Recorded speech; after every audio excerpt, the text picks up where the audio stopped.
Okay, good. I gotta wait 10 more seconds.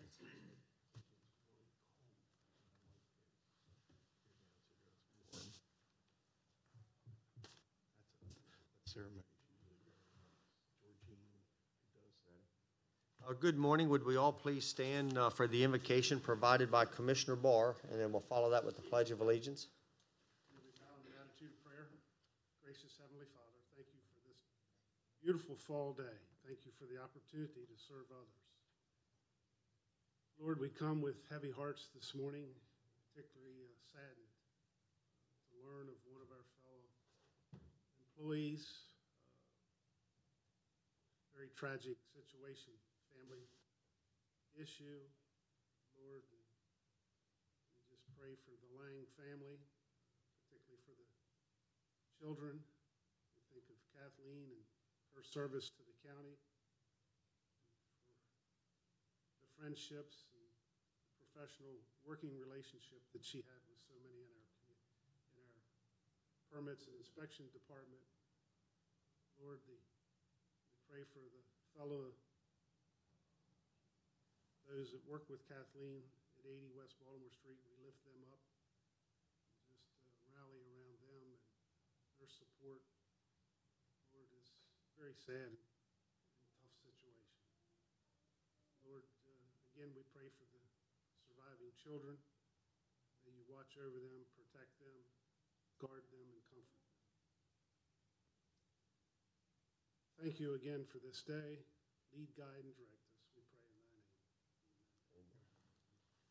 I pledge of allegiance to the flag of the United States of America and to the republic for which it stands, one nation, under God, indivisible, with liberty and justice for all. Thank you. I'd like to call the Washington County Board of County Commissioners October 24th, 2017 meeting to order. With that, I'd like to ask for the approval of the October 17th minutes. So moved. Second. I have a motion and a second.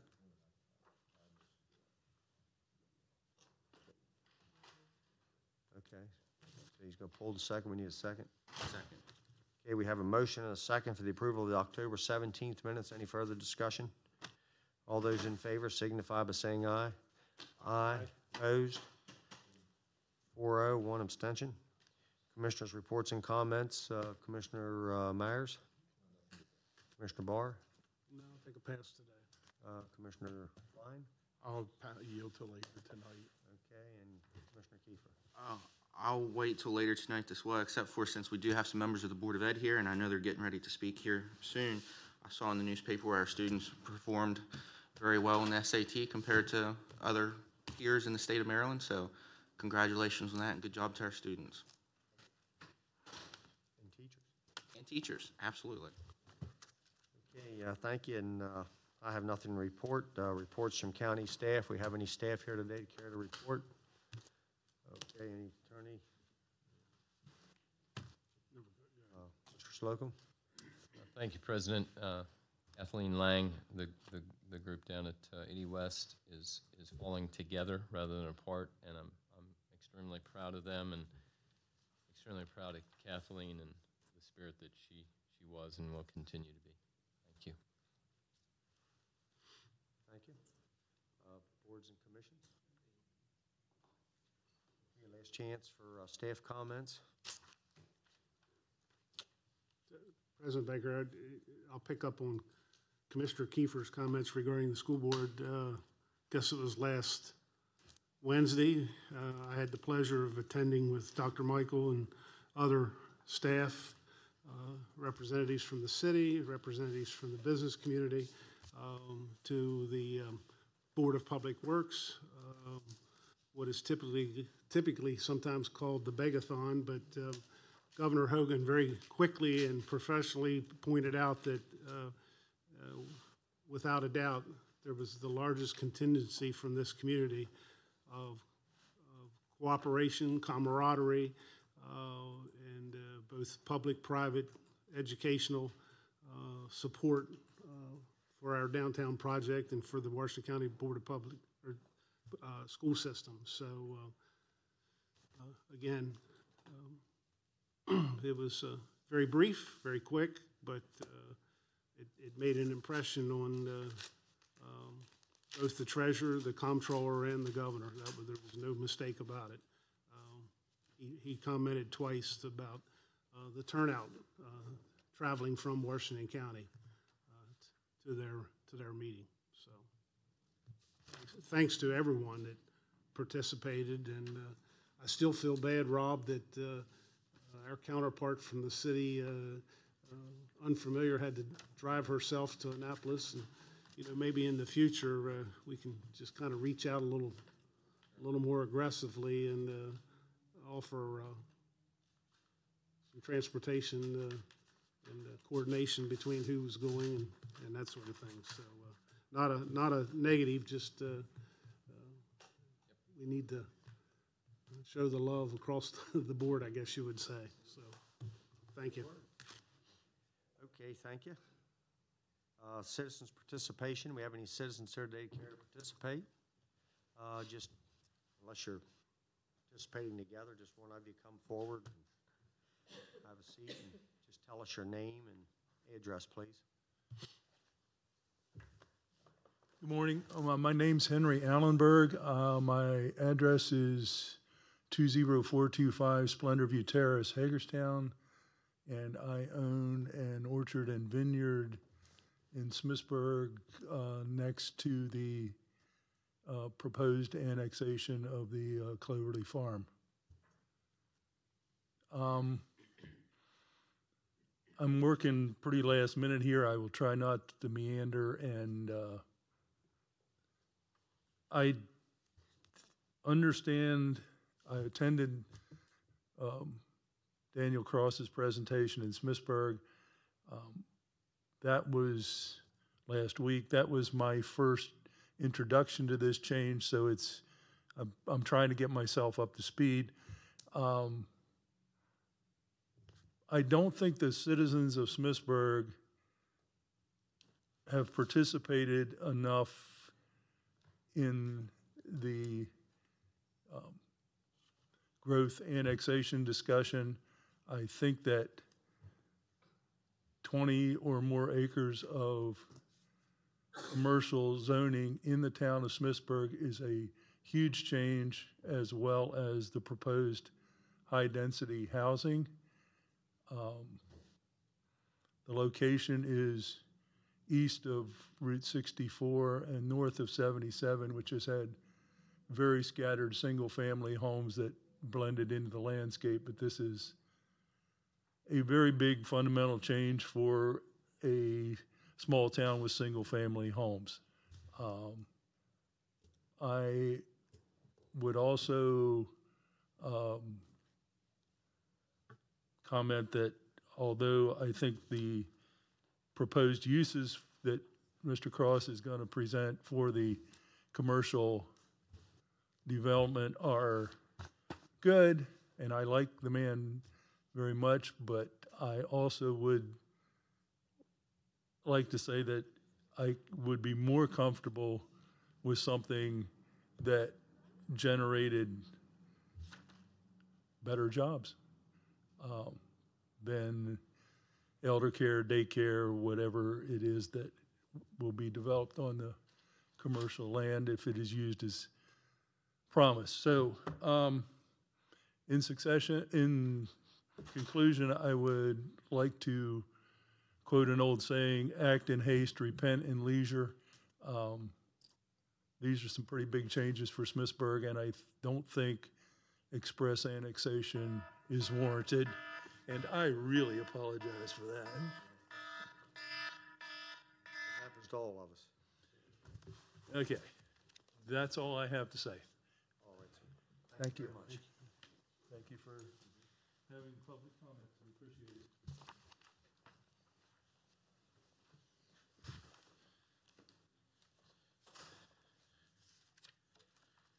Good morning. My name is Liam Corbelis, 13741 Kretzinger Road in Smithsburg. First, I want to thank the commissioners for their responsiveness. I too was caught off guard by proceedings relative to this development, and I sent an email expressing concern about transparency and ability of citizens to participate. And, you know, literally 4 hours later, got a call from Steve Goodrich saying that you had asked him to call me. He spent 45 minutes with me on the phone, kind of walking me through and giving me a thumbnail education on the process. And so I wanted to say up front, I really appreciate that responsiveness. I'm really here representing my two 30-something daughters who are both property owners near the development. And the reason I'm here is they don't live in the incorporated town of Smithsburg, so you're really their only voice. I want to emphasize these aren't drawbridge residents. They're not against development. They really just want to be able to participate. They grew up and graduated through the Smithsburg High system, well, all three schools there. And despite going away to you know, college like a lot of the kids around here do, and having jobs inside the Beltway, they chose to invest in the Smithsburg community. And when I say invest, because I understand the developer has made an investment, these two single 30-something girls have made huge investments. Colleen bought the Welty House on Greensburg Road near St. Paul's Church, pre-Civil War, historic, listed stone house, and about 3 years ago. And about 2 years ago, Rachel bought what was, I guess, Henry's family's farmstead. As you pass this proposed development and fork onto 491, you see Henry's grapes, and the very next thing you see is, a picturesque farmstead. And both of these houses were in bad condition. The house most directly adjoining this proposed development, most considered it a tear down. Despite that, both of these girls were really concerned about historic preservation and preservation of the fabric and viewshed of the area. When they found out about this, they were extremely concerned. And their concern, and really I'd express it as shock, was despite, owning these properties for 2-3 years, being active in the community, they got literally hours of notice that something was going to happen and no chance to participate. These are girls, when I say investment, they'll live here forever. And the reason I know that is it'll take about forever for them to recoup the investment in restoring these houses. These are houses and properties that have meaning to the community that they'll be paying for the rest of their lives. As they looked into this, it seemed that in normal county zoning, everything that Mr. Cross presented in the presentation, the firehouse, the senior center, the daycare center, the educational facility, if I understood half of what Steve was trying to help me understand yesterday, all of these things are envisioned in the current county zoning for the property. And I take Mr. Cross at his word that these are the facilities that he intends to provide. However, things change. At some point in time, he may sell to someone else, or someone else may take over the development, and express approval of this annexation would allow, as Henry said, a drastic change to the composition of the community, including intensive business development. And so really what my daughters asked me to come here and talk to you about was, can you slow down the process just long enough for the citizens that are impacted by this and live in the area who got short notice on this to have time to actually go talk to the mayor in Smithsburg and the Smithsburg Council, understand in more detail what's being proposed and what the options are. This property's been owned for 15 years, I think. And so I think, a short amount of time for the town of Smithsburg and the residents to really have a chance to provide input would not be unreasonable. Thank you. Thank you. Any other citizens here today care to participate? Okay, that concludes citizens' participation. Fourth quarter final adjustments to the Washington County Board of Education FY 2017 general fund budget. Jeffrey, how you pronounce it? Prue? I'm sorry. And Chief Operating Officer, and David Brandenburg, Executive Director of Finance. Thank you. Morning, President Baker, hope I remember Commissioners, and Mr. Slocum. It's the Board of Education's opportunity today to present to you fourth quarter budget adjustments from FY 2017. It's worth noting the annotated Code of Maryland requires local school systems to periodically reforecast their financial needs and make necessary changes to their budget. At the year end, this process serves to align the budget with actual performance. The proposed changes are necessary to properly categorize the board's FY 2017 budget and finalize the closeout of FY 2017. The requested changes yield an increase to the fund balance of $1.8 million in the fourth quarter and a $2.3 million fund balance for the full year. The full change of $2.3 million is approximately 0.88% of the Board of Education's operating budget. The Board of Education Finance Committee reviewed these adjustments at their meeting on September 26th and recommended them for approval by the full board, which was achieved at the October 3rd board meeting of the Board of Education. With that, we ask your approval today and also understand that we intend to bring a large portion of the FY17 fund balance to our Board of Education at our next meeting for additional commitments into infrastructure programs, including the capital improvement plan, making infrastructure improvements for pre-K educational programs, increasing the purchase of textbooks for students now that we are finalizing curriculum as it relates to the Common Core, and also investing in some of our school playgrounds. Thank you. Any questions, comments from the commissioners?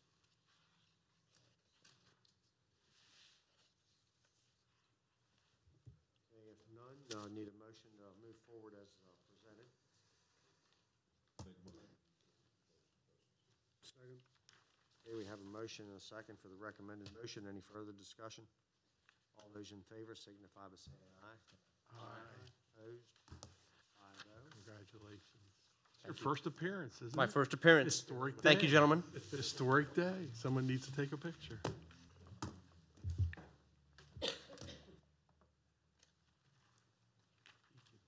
could literally be there 10 to 15 years. Yeah,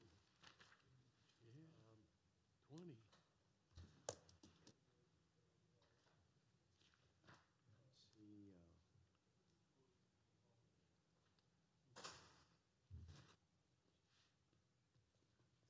see.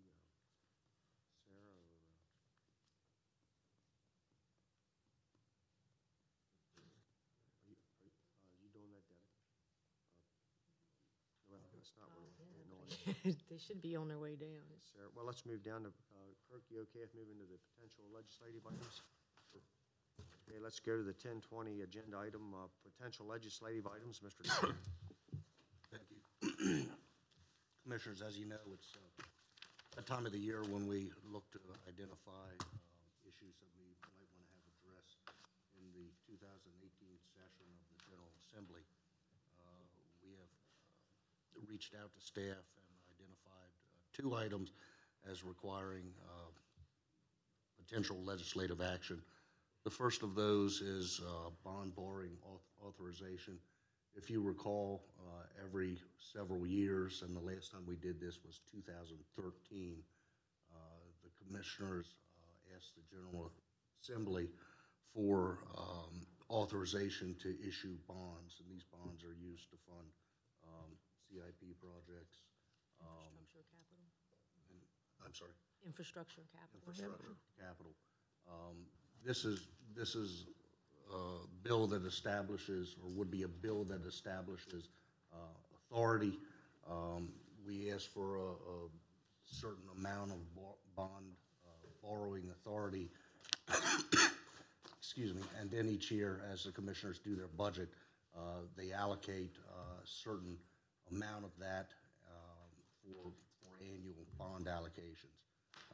The last time we did this was 2013. We were getting close to using up the majority of that pot, so we need to go to the General Assembly for authority to replenish it. it's a standard thing that happens every several years. Just as additional information, our remaining balance on the 13 chapter law, we have about, with the issuance that we'll be doing in 18 that's projected, we'd have remaining about $11.7 million left in the bond authorization. I mean, we are able to carry that forward from each authorization until we use it up. But if you project the next 4 years at $12 million for general fund projects and the bond money we would be required for the enterprise funds, less water and sewer because it has its own debt authorization, we figured we'd need this new authorization coming in for the next 4 years. So that would give us, I think we put in for 60 million. So at the end of the 4-year period, we would be down to probably about 4,000 remaining, assuming we issued the amounts we have in the capital budget for the next 4 years. If that changes up or down, it obviously would change the balance remaining in the authorizations. So you're saying the remaining balance after 4 years from the 11.7 that we currently have would be down to about 4,000? If we assume we add that 60 million in. Because we would be down in May. $71 million? Because we're down to say rounded numbers, 12 million after we issue in May. Then we have another 12 we would issue for the next 4 years. So you'd have to add 60 million to that for the next 4 years in addition to the current balance. With what we always agree to borrow? Yes. It doesn't say you will borrow, it just says that gives us our authorization to borrow up to that amount. Right, it sets a ceiling. It sets a CS. You all decide how much you're gonna use on an annual basis. So we could borrow When you, 60 million 1 year and then nothing for 3 years? yes, you could, yeah. Yes, you could. Yeah. But it comes in, like you said, on an annual basis with your capital improvement project that you approve the borrowing amounts. Just a question, in light of the fact that, and I hate to keep bringing it up, but, you know, for the last 8 years, we have not seen much return on our gasoline tax, i.e. highway user revenues. Sales tax, That precipitates a lot of this. Yes.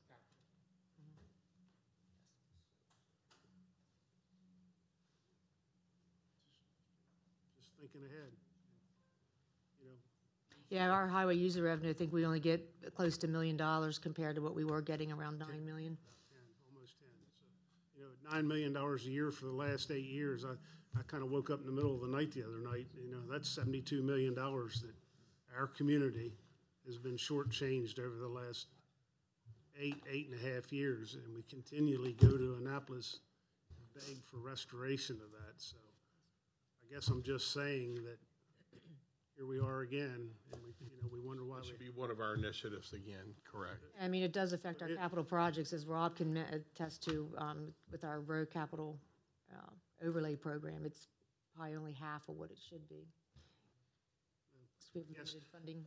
You know, for me, and I know we all hate borrowing, and we hear it from our constituents that, you know, not to borrow, but sometimes I think the state literally forces our hand on that issue.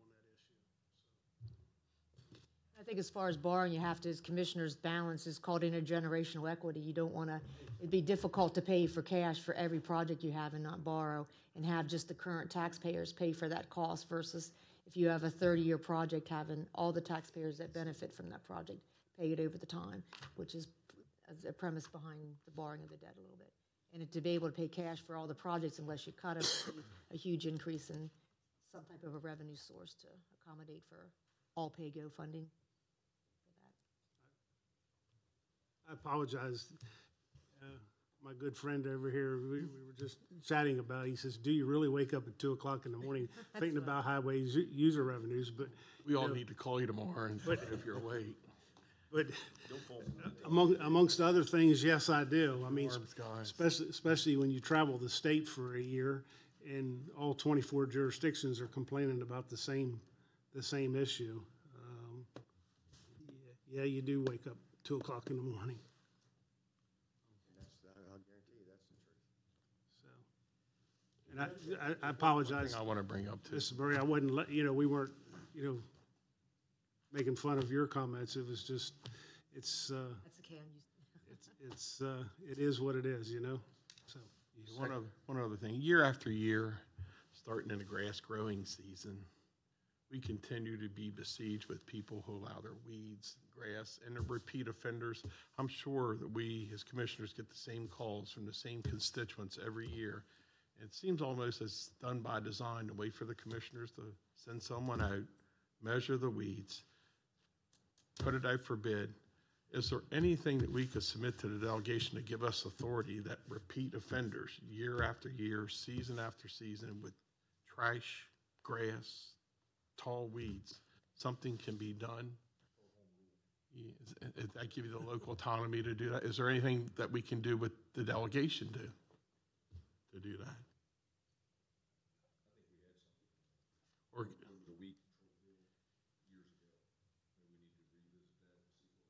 Yeah, I'd have to look at what. yeah, I didn't look. Kind of our enabling. But I've just this past week, I've been hit with 2 junk and trash stuff coming up again. Over these repeat offenders that are year after year, season after. Obviously, we do have the weed control ordinance. Yeah. Whether we can beef that up without going back to the General Assembly for additional. And there seems to be a fine line between junk, between if it's the county government's authority or the health department's authority. Because I've had 3 incidents where it said it was the health department who enforced junk and trash. It depends whether the accumulation of junks and trash is a health issue as opposed to a mistake. Maybe there needs to be further description or detailed in that language. Which is a gray issue, and almost every time. Yeah, I mean, If you're interested in that, we should probably have a discussion. We should bring in some people from plan review and permitting because they deal with those calls Okay.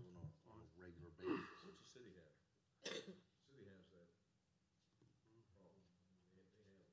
They have authority, obviously, being municipality incorporated, they can just do it on a weekly meeting, but, Right. what do they do? Should we not have the same type of, ask of the, delegation to get something that resembles what they do in the city? Yeah, we can look at that if that's something we want to look at for this year, right? That would suffice for now, yes, absolutely, good solution. The other, I'm sorry. Yeah, I was just, before I forget, sometimes when I think of something, I have to say it then, or I'll forget 2 minutes later. The timeline we're talking about here, this is our first discussion of legislative items. When's the deadline, you know, if we come up with a thought or an idea? So what's the timeline as to when we can bring more information or more suggestions for legislative items? Well, the sooner we know, the better, depending on how much legwork we have to do. I think we're going to meet with the delegation on December 5th. I think it's the first Tuesday in December. That would be when. And then of course, they have deadlines where they have to get the bills drafted and then dropped if they want them considered. So it would be a good idea if we could at least identify those issues and discuss them and do what legwork we need to do before our December meeting. We can do all that. We can get that and be better prepared if that's what we want. Not maybe in the order that we want to present to them as far as their asks, but they're all our asks. I mean, there's nothing wrong with us getting 10 for 10. I think, Rob, didn't we put it, go ahead, I'm sorry. We have the ability ourselves through you guys, to get that drafted, as you know, and have it ready for them and just lay it right in front of them. I mean, they,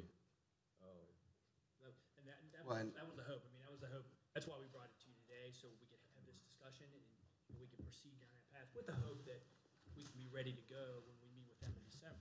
Obviously, there is a little bit of leeway after that, but anything we can get on the list and prepared before when we meet with them on that day.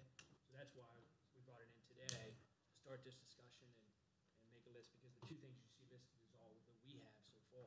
Now we have a few other ones to look at too, so. We have 170 funding on there automatically, don't we? Because that's been some of our transportation concerns, but Secretary Ron. So they would be included on that list. Okay. Well, that's on the list of our concerns. What I think we're talking about also is that kind of a legislative agenda. Correct. And if you want to discuss this again, if you want a couple of weeks to think about it, we can put this back on the agenda to identify additional, for you all to identify additional items if that's what you'd like to do. Right. In the meantime, we can look into these issues we're looking at today. While we're on that, as I was finished with that subject, I was going to bring up, years ago, we presented parking of heavy vehicles in some of our residential, but also what's happening now is you have tractor and trailers parking in little parts of our Subdivisions or? I guess off the interstate in where our businesses are at, right along their street, right in front of their business. And for whatever reason, we don't know, but some have been brought to my attention are there. It seems like that's the closest place to home that they then are picked up by their family while their truck sits there for the weekend or overnight. And in a couple cases, they are blocking driveways, blocking visuals, making it hard for other trucks and traffic to get in and out because they're right on the shoulder. Plus the damage that it could do at certain times of the year in the heat to sitting there for a long period of time. That never got anywhere years ago, if you remember, because Remember, we talked about that. Yeah, if I recall correctly, the Maryland Motor yes, Truck but Authority but I think we were too broad-based We with worked on allowing this in residential. I'm talking about in our industrial parks. I'm talking about, and maybe there's something we can do just ourselves with signage. You know what I'm referring to? And maybe, I don't know how much weight that the signage just says no parking carries, and whether you can or can't, Some of that's been discussed in the TAC meetings, the Transportation Advisory Committee. More and more truckers are pulling off to the side of the roads to obey the law on the amount of hours they could drive consecutively. And law enforcement officers are in a quandary. Do they ticket someone who's parking illegally but trying to obey another federal law? So it's becoming a big issue in the county with the increase of truck transportation. Maryland Vehicle Code, the sheriff and the deputies are quick to point out, states that if they're on the appropriate side of the white edge line, that it's not illegal parking, and without no parking signs, that the parking is allowed. So to sign every place such as that would certainly be overwhelming. But there was legislation attempted a number of years ago that wouldn't require pervasive signing. I think we had some discussions with the Maryland Motor Truck Association. we did. We had some discussions with them about that, so we can pull that file and see what's in there. well, instead of pulling the file, call their rep and find out what has been done elsewhere across the state, because I'm sure that Washington County, Maryland is not the place that has this problem. But these small industrial parks that are, there's a lot of them in Montgomery County. I've worked there. And what do they do? It becomes, there's got to be a reason why they pick the same trucks, because I've seen them pick the same place to park all the time. And I think it's only because that's where they're picked up. It's not because they got to get off the road. That's just the best place to park instead of a truck stop or because they can't park at all. So could you call them? Yeah. Okay. Their rep. Maybe he can address it. The other item that we had identified was an expansion of the disabled veterans tax credit. If you remember, a couple of years ago, the county got legislative authority to provide a tax credit against the county's real property tax for disabled veterans who were classified as disabled 50% or more. And the county did enact that credit. And if you recall, it's a sliding scale. So, for instance, if you're 50% disabled, you get a 50% credit. If you're 75% disabled, you get a 75% credit. My understanding is that the request has been received to expand that to include the entire range of disability from 0% to 100%. What was that again, Kurt? Sorry. Right now, the ability for the tax credit or the eligibility for the tax credit, you have to be 50% or more disabled, and then based on the disability ranking, that's the amount of credit you get. So for instance, if you're 50% disabled, you get a 50% tax credit. If you're 75% disabled, you get a 75% credit. If you're less than 50% disabled, you're not eligible for any credit. So this is a request that was received by the county just to expand that eligibility. So if you're disabled at all, if you're 5% disabled, then you're eligible for a 5% credit. To include that 0 to 50% that's excluded now. So really, in the end, it would be a eligibility if you're at all disabled and have a disability rating, then you're eligible for the equivalent tax credit. Okay, any questions, thoughts? Okay, thank you. Thank you.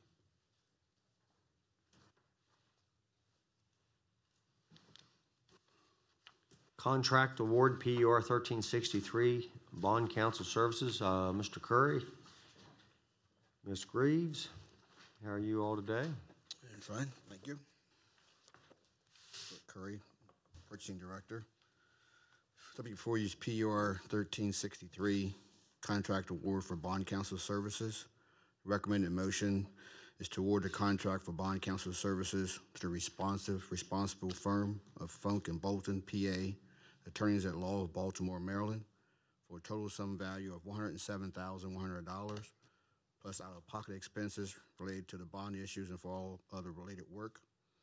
Before you, I also have a scope of work from the RFP document.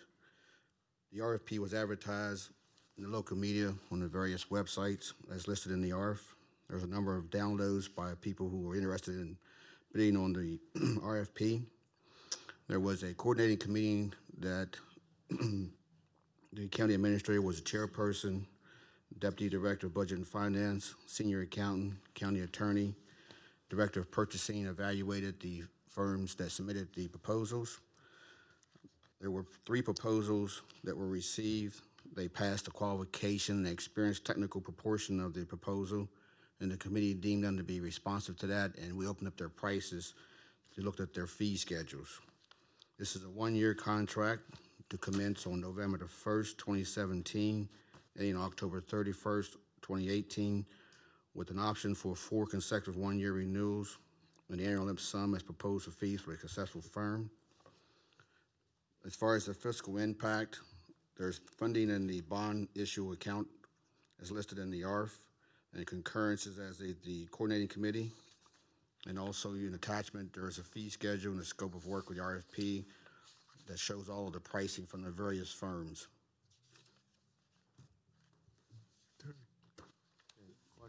Do we know how long Funk and Bolton's been our bond counsel? It's been quite a number of years, correct? Yeah. Yes, I believe we've had them for At least 10, at least two at least 2 cycles. 2 RFP cycles. So at least Prior to 10 that, it years. was another Was firm it? in Baltimore.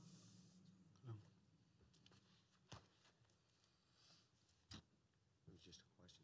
Yeah, it was just a question. They're a good firm, and It's different. It's a very select group of people that will do government bond issuances with the bond counsel. So your pool of attorneys, as far as that's what they are, is more limited because of the specialized service in it. Okay, any other questions, comments? If none, need a motion to move forward as presented. so moved. We have a motion and a second for the recommended motion. Any further discussion? All those in favor signify by saying aye. Aye. Aye. Opposed? 5-0. Thank you. Thank you.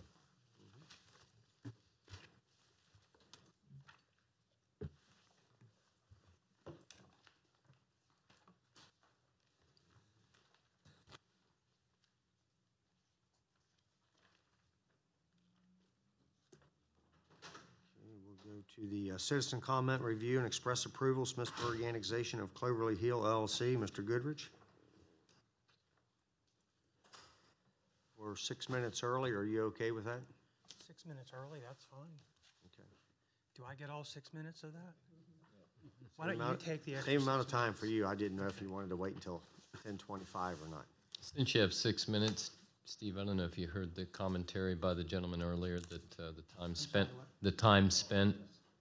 that you spent with the gentleman answering his questions regarding Smithsburg. Uh-huh. Thank you.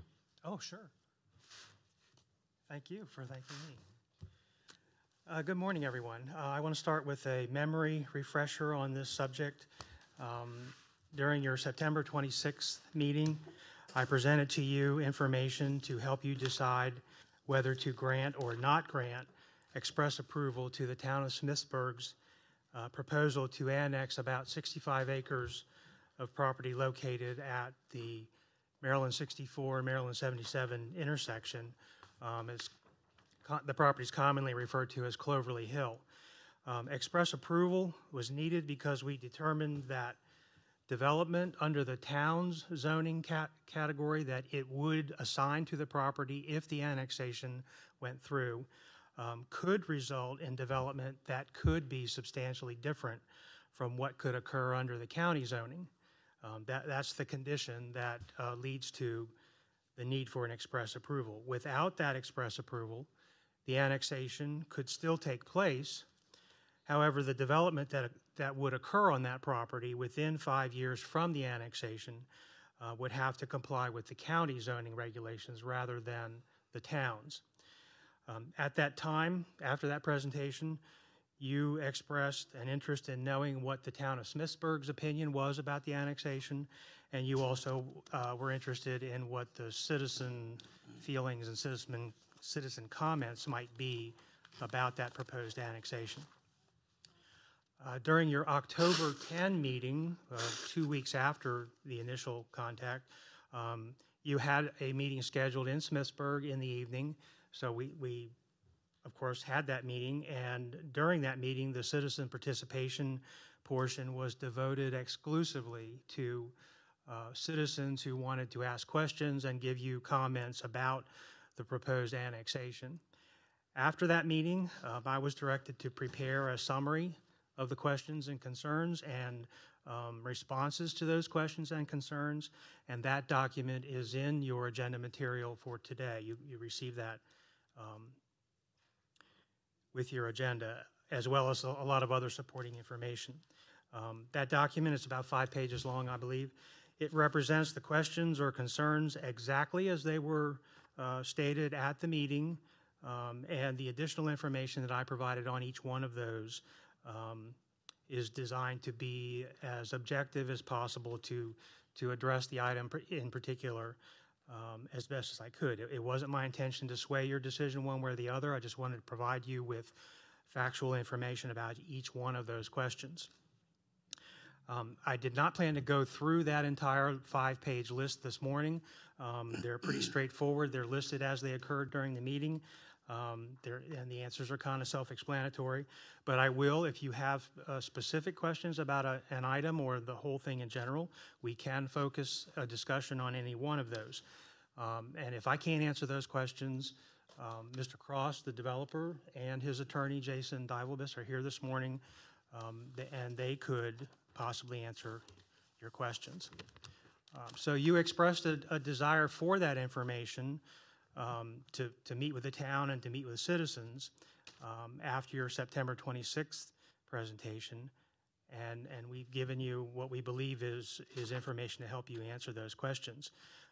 So now we're kind of fast forward to today. Here we are. You have the information that you requested, I believe, and the question of express approval is still on the table. That ultimately, that's the decision that we were looking for you to make, and that motion, the recommended motion is stated on your agenda to grant or not grant express approval to the town of Smithsburg to allow development on the annexed Cloverly Hill property in conformance with the town residential and general commercial zoning in the acreage amounts that have been previously described in the background information, to allow the town zoning to control the development rather than the county zoning.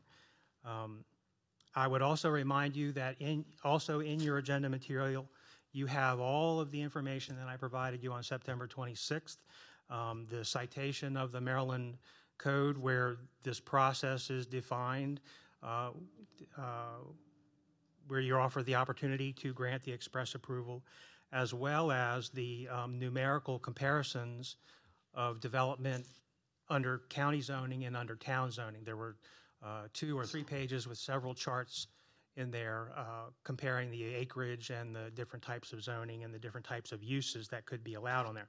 That's all in your agenda again for today. The conclusion that we came to, that development could be substantially different, is based on those numerical comparisons. The permitted maximum density of residential development in the town is greater than what it would be under county zoning. However, the acreage that residential development would be placed on is much less in the town zoning, and therefore the number of dwelling units would be much less. The other part of the substantially difference between the 2 zoning categories is the fact that in the town, the property would get a much larger amount of commercial zoning and therefore allow more commercial zoning than what would be allowed in the county. So I believe we've answered your questions. If we haven't, now's the time to ask additional questions about the process in general. As I said, Mr. Cross is here, but the bottom line is the express approval question is still on the table. Okay, any questions, comments from the commissioners?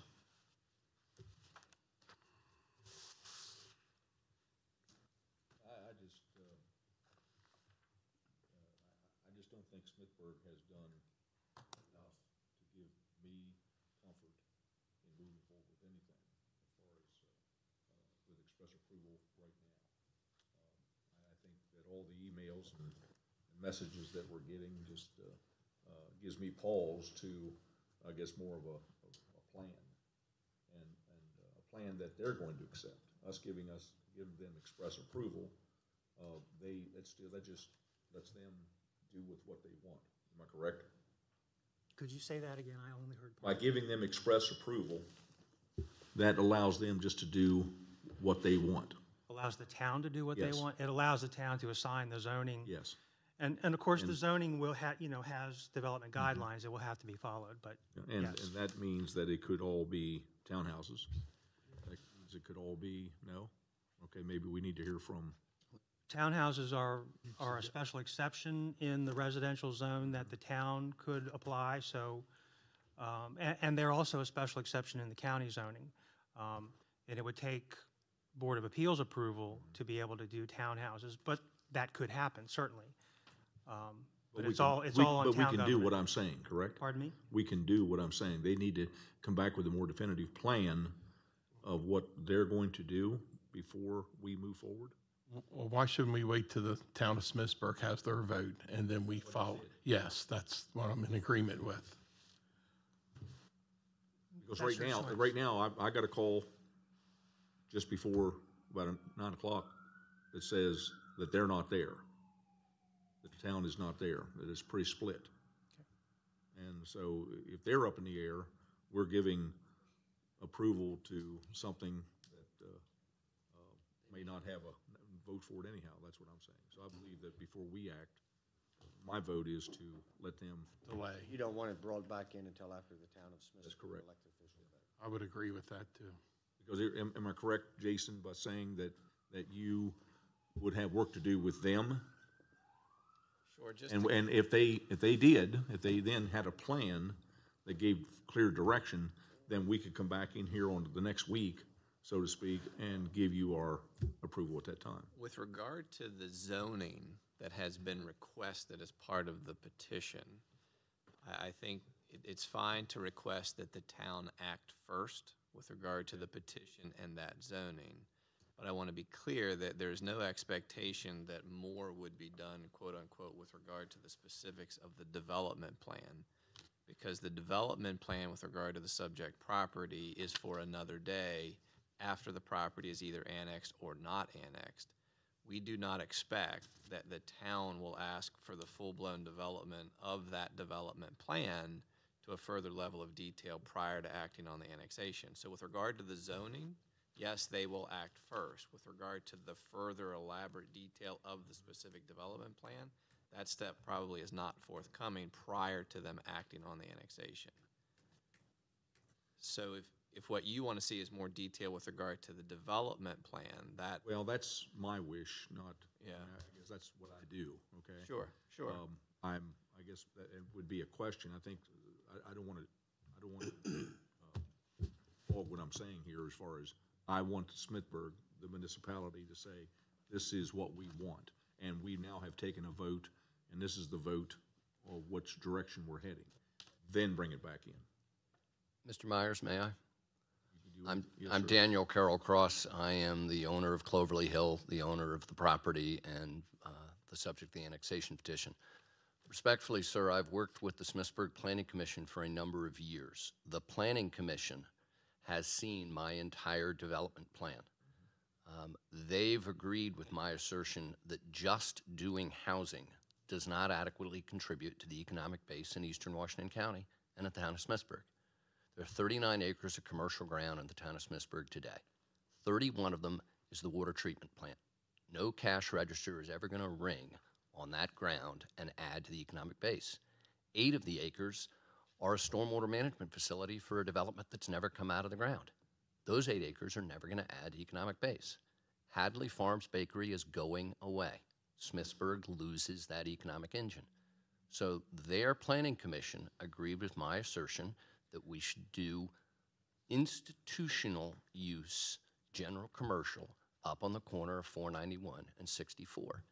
And we're compelled to do that because I can't do it at the corner of 77 and 64. I don't own the whole corner. I have 5 neighbors there, most of them elderly, who've been there since Mr. Townsend sold them their ground decades ago.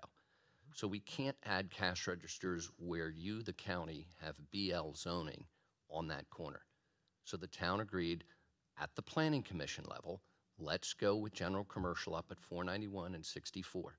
So I can put the SEM station there, so I can put a child daycare center there, so we can put a tutoring center there for after kids school and an adult daycare center. But they've seen that plan and they voted 5-0 to support the plan and recommend annexation to their town council. Planning Commission. Planning commission did, sir.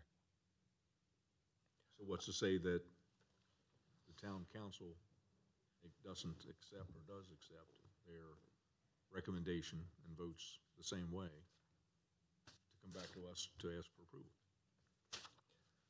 In fairness to them, sir, I think they need to be able to do the economic analysis of whether or not this is in the best interests of the town. And that comes with the general commercial ground.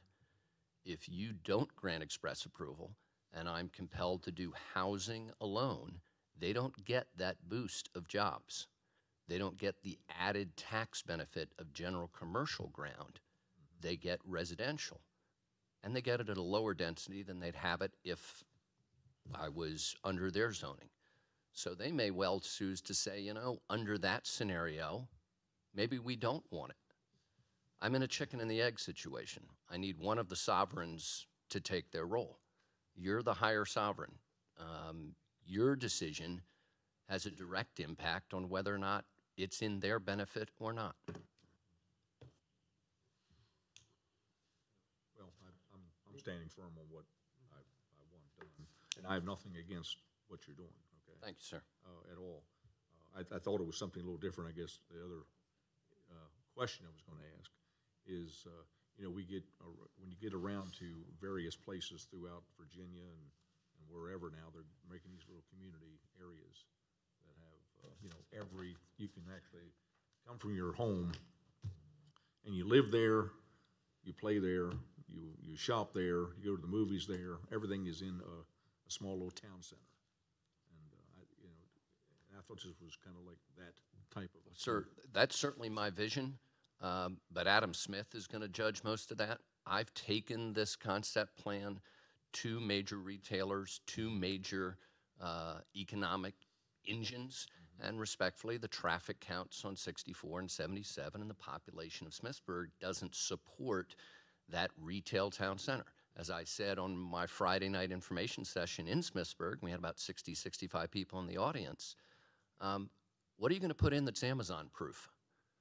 What retail user is safe today? So all of my intended uses require the human body to be part of the transaction.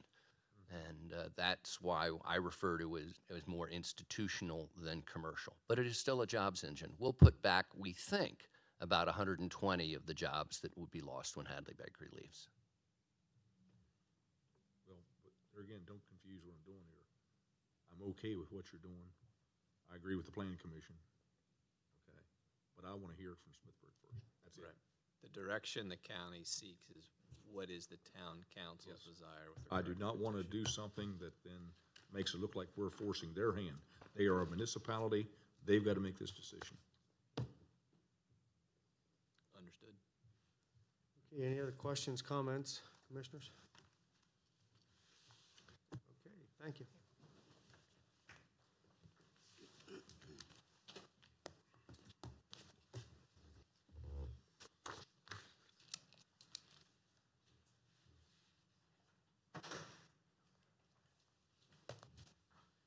Vacancies and organization, Mr. Slocum and Ms. Stone. Ms. Stone should be here.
Did he just go out to call me? Maybe, and Jeff stretching his legs. I lost track of time.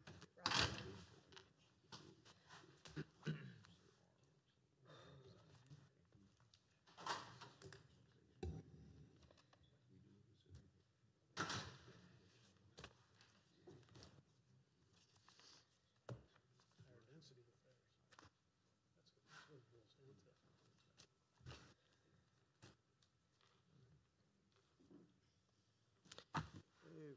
Okay. Vacancies in organization, Mr. Slocum and Ms. Stone. Everyone's returned, so we're ready. Okay.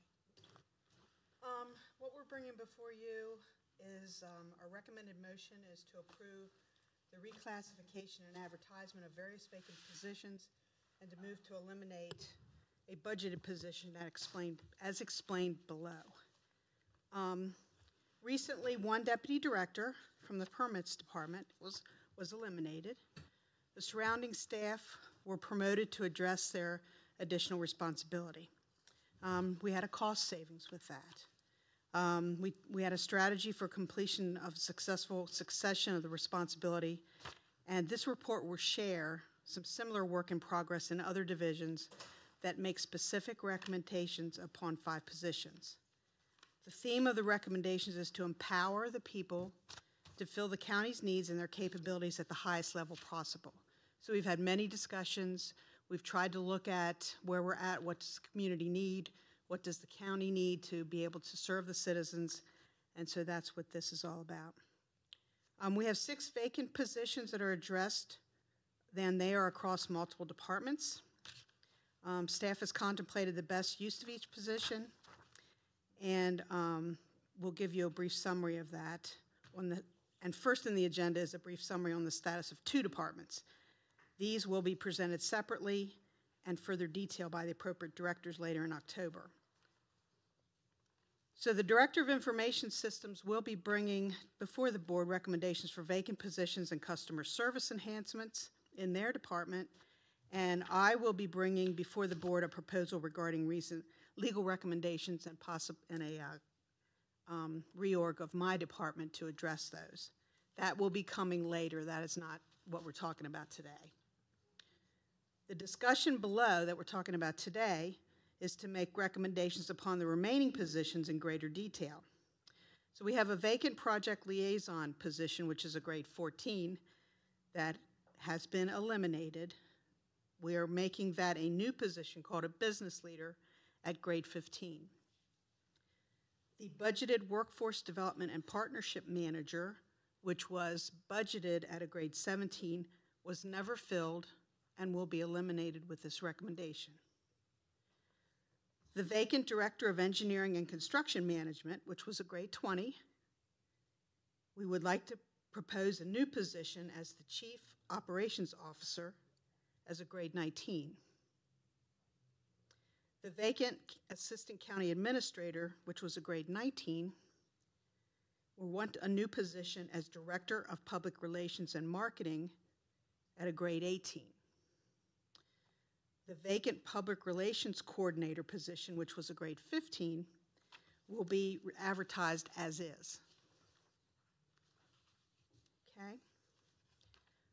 Our discussion goes on to say the same thing. The vacant project liaison will be eliminated and a new position will be added to the business development department. As I said, will be called the business leader at a grade 15. The existing ag business development specialist will become ag business specialist, upgraded from a grade 13 to a grade 14.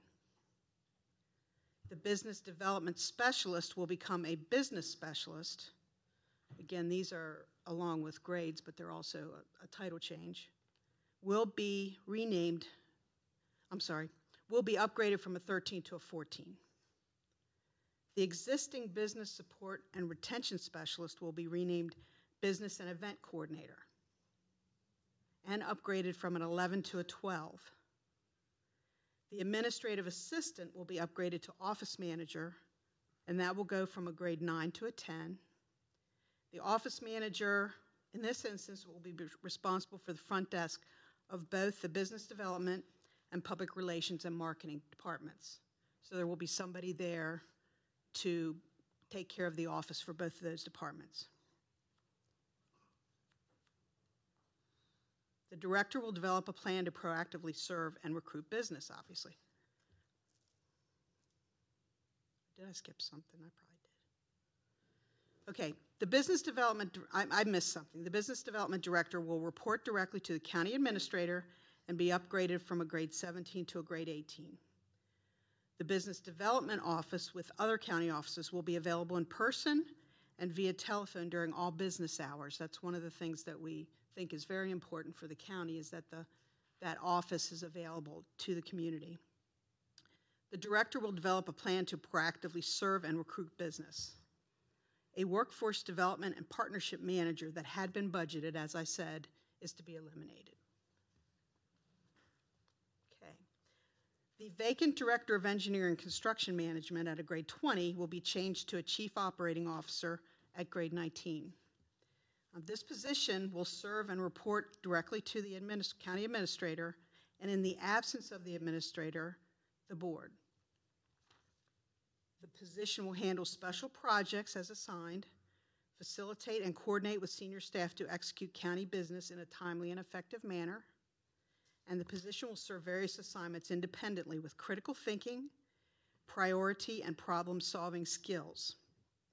Communication and collaboration with a wide variety of organizations and staff are essential to the position.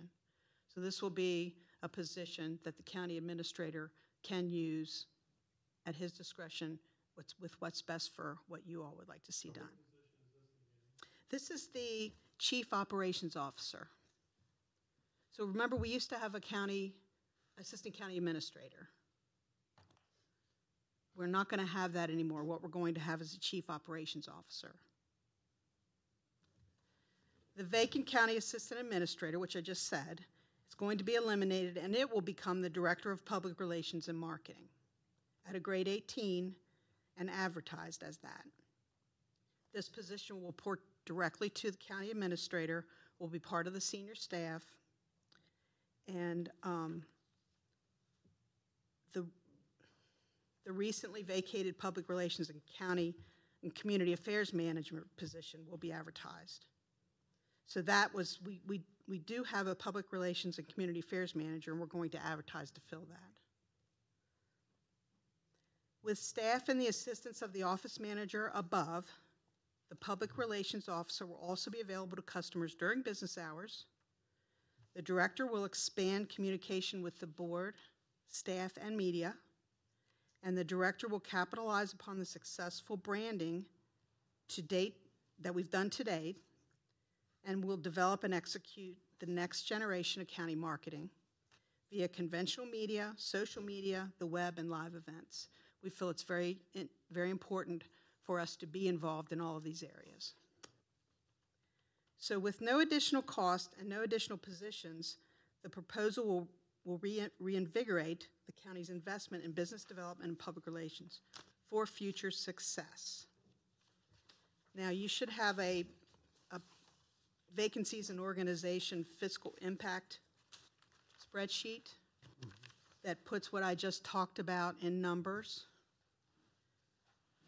So we have project liaison to business leader, workforce development and partnership manager eliminated, director of engineering and construction management to chief of operations, assistant county administrator to director of public relations and marketing, public relations coordinator to be filled as is. It was formerly PR and community affairs manager. Ag business development specialist remains but will be upgraded. Business development specialist remains and will be upgraded. Business support and retention specialist will be titled business and event coordinator and upgraded. And the administrative assistant will be upgraded from an assistant to an office manager. The director of business development is to be upgraded as well. Total savings, $84,454. I'll be glad to answer any questions. Certainly Rob can answer questions. In addition to the 84, the 84 is actually correct. On your ARF, there's a fiscal impact that says 87,154. Okay. It's slightly different. The chart you have, 84,454, is correct. I apologize. Yeah, I'm sorry. However, that is quite a conservative number because it doesn't include the overhead of each staff member. So, for instance, it is only the salary of 84 without the overhead of eliminating a position. It also doesn't include the savings for the last close to 8 months now on some of these positions that have been vacant.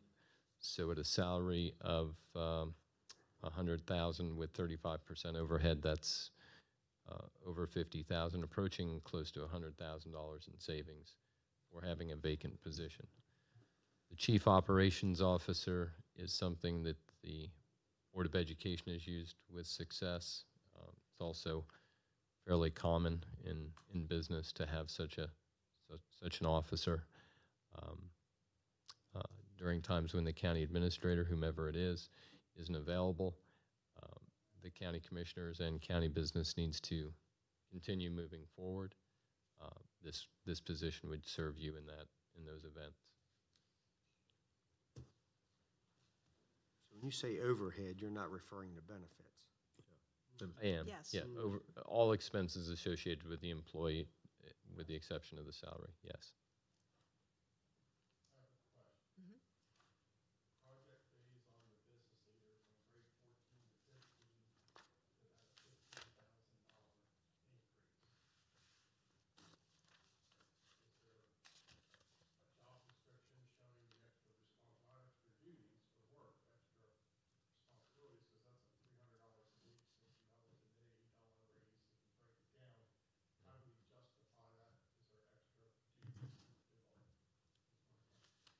Absolutely, there is.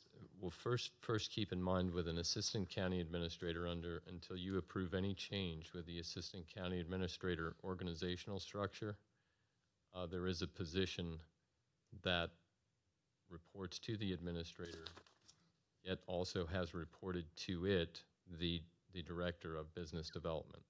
So with that assistant county administrator going away, that is a lack of a full-time employment FTE. That is a position that is lost. So with the business leader, the idea is that the specialists and the event coordinator and so forth, this is a right-hand person to the director who will now be stepping up, becoming part of the senior staff, reporting directly to the county administrator. This business leader is somebody who will coordinate the office functions as well as be the right-hand person for that business director in that department. There's a number of times when the county is pursuing businesses and trying to retain businesses, many at the same time. This position is necessary to fulfill those duties. And as it's been pointed out several times, business is a large portion of the revenue. Washington County has not raised its taxes in 18 years. One of the reasons it's been able to do that is because of growing business, retaining business, respecting and appreciating the business that serves the community. And if Cassie has her way, is able to export goods outside the country. So it's an aggressive plan that can't necessarily be summed up here entirely, but it is a considerable step up in service for Washington County, both in public relations and in business development. Rob, would it also be fair to say, looking at the chart, the first two positions, the workforce development and partnership manager position being eliminated, could we also assume that the business leader will probably also fulfill some of those duties as well? Yes, there's a lot of, obviously, even with public relations and business development, there's a lot of inner working between those two departments. And those two positions you just mentioned are even in the same department. So that's why these are presented together. One of the other things we found, there just weren't, if you look at the two departments separately, there's just not enough staff with all the field obligations that they have, covering events, evening, weekend, everything that they do, to have the office covered, somebody there to answer the phone and answer customers to come in the door. That's why the office manager is there, somebody to keep track of who's coming and going, to make sure that we're on our A game when it comes to treating business responsibly. And no opportunities are left unaddressed by county staff.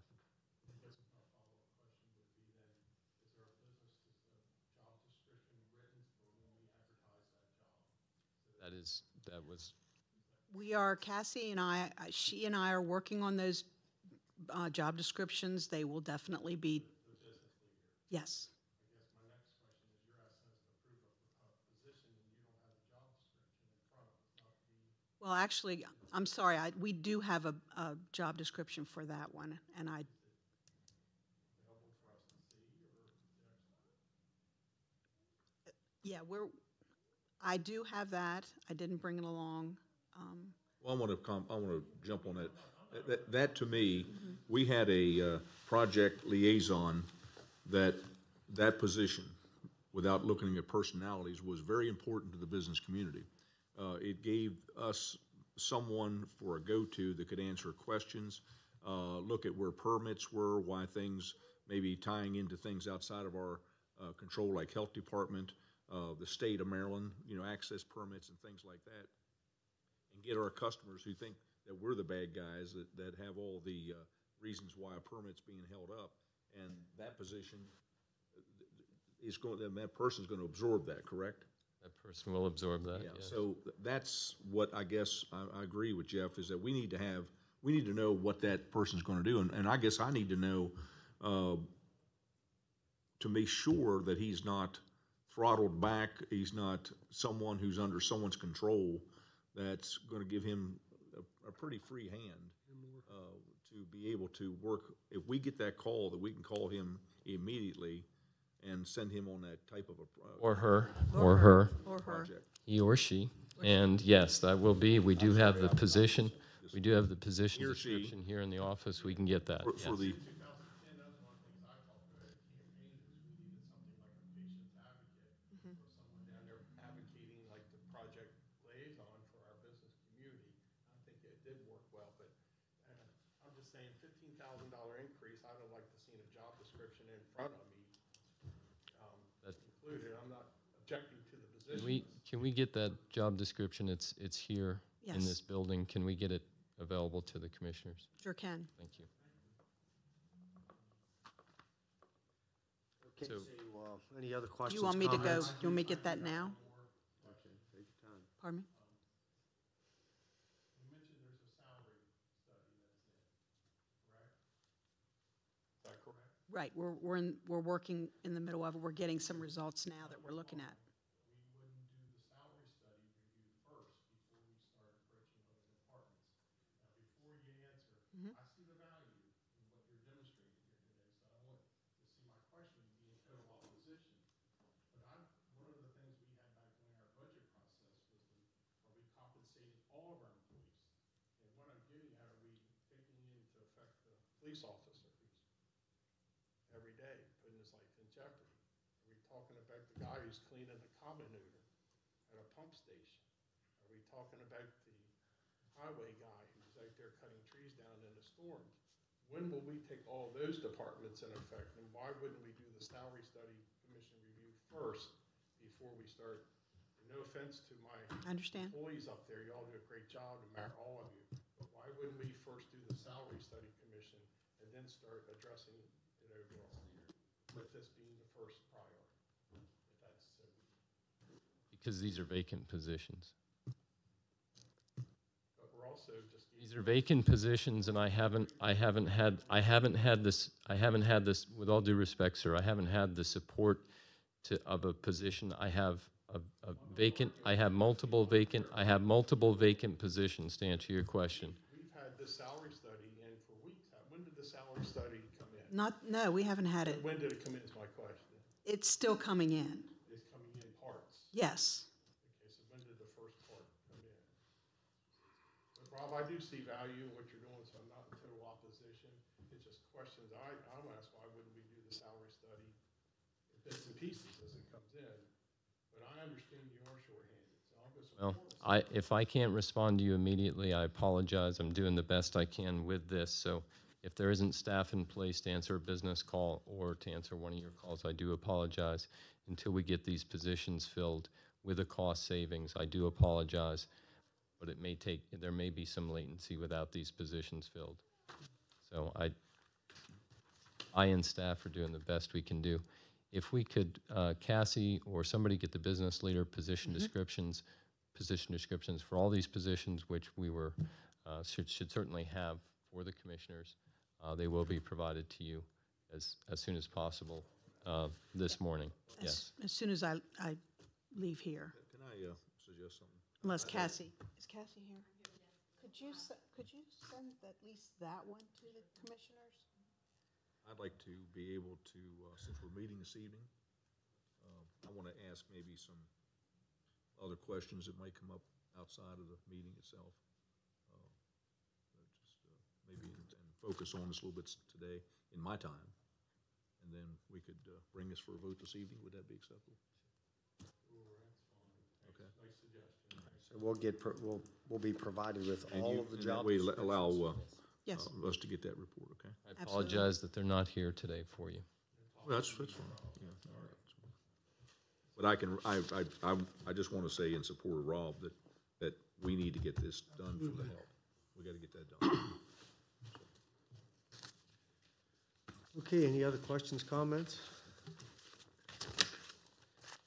Okay, we'll get the job descriptions and then should be voting this evening in Mulligansville. Okay.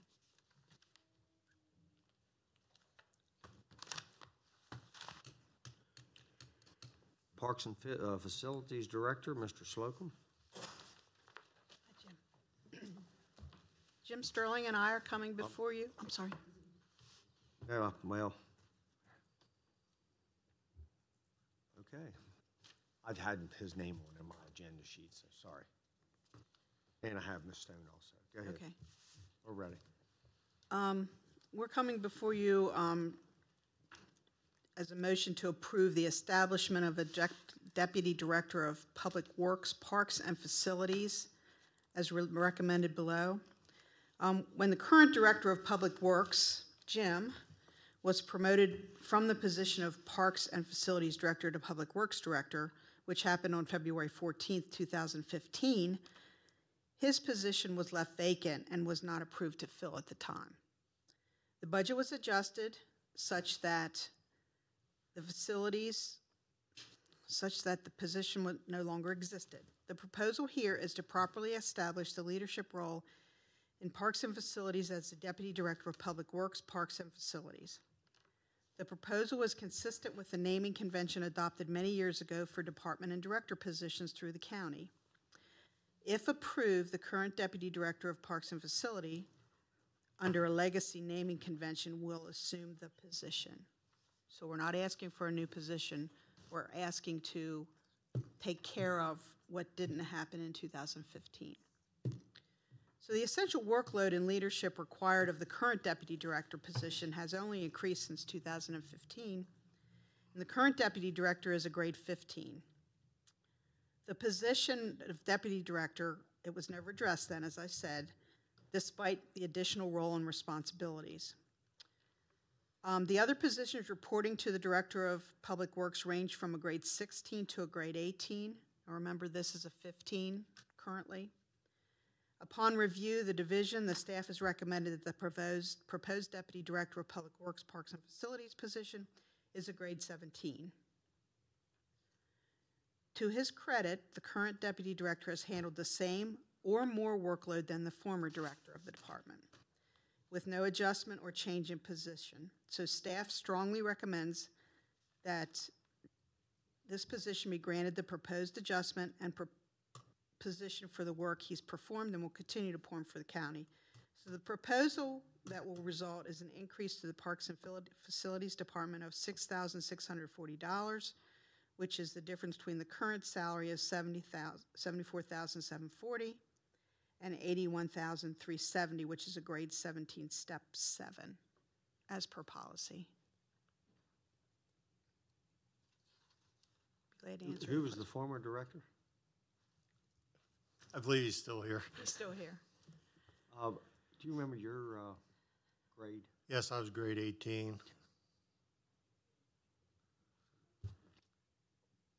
Okay, any questions, comments? If none, a motion to approve. Second. We have a motion, a second for the recommended motion. Any further discussion?